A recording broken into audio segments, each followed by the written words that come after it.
The biggest mistake with coffee: why caffeine on an empty stomach ruins your day. What feels easier at night can still make tomorrow harder on the body. That is why this topic deserves a biological lens, not only a comfort lens. Most people judge the result by tonight, when the real cost often shows up tomorrow morning. The better question is not only whether it works. It is what the body gives up. That trade-off is where the story around the coffee mistake: why caffeine on an empty stomach. The newer conversation is less about hype and more about consequence. Once you look at the mechanism, the next morning pattern stops feeling random. That is where recovery quality and next day stability start to overlap. Start with the first shift: the body can move away from deep repair and toward stress. When that happens, the night looks quiet but the system is still doing messy work underneath. That can leave cleanup unfinished before morning arrives. An unfinished recovery window usually shows up as lower clarity and shakier energy.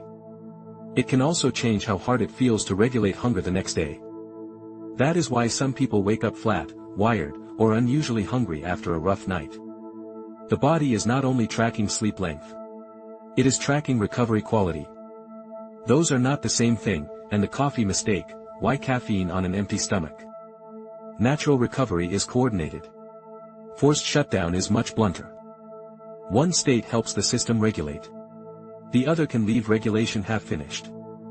That difference matters for appetite, focus, and stress tolerance.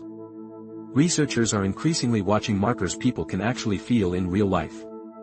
That includes alertness, steadiness, cravings, and appetite control. When several of those signals drift together, the pattern gets harder to ignore. It does not prove the same outcome for everyone, but it does change the risk conversation. So the smarter question is not whether something feels strong enough. The smarter question is whether it is helping genuine recovery happen underneath. If recovery quality drops, the next day can feel heavier before anything looks dramatic. The body often whispers long before it starts shouting. That whisper can look like a slower morning ramp, rougher cravings, or a weaker energy floor. Once you see the pattern, the fix becomes less about panic and more about better decisions. The goal is not to fear the topic. The goal is to stop confusing sedation with. For most people, the better move is to support physiology first.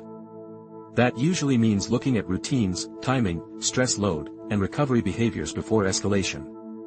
It also means discussing changes with a clinician instead of chasing a harder knockout. Measured changes usually age better than emergency fixes. If this is helping, like the video and share it with someone who needs it. If the promise sounds effortless, the mechanism deserves even more scrutiny.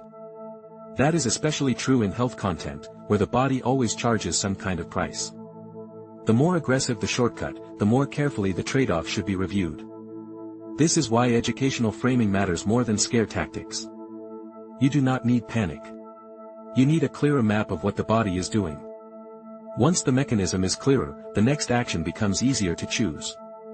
You can make smarter choices when you know what signal to watch tomorrow morning. That signal might be steadier appetite, cleaner energy, or a more stable wake-up.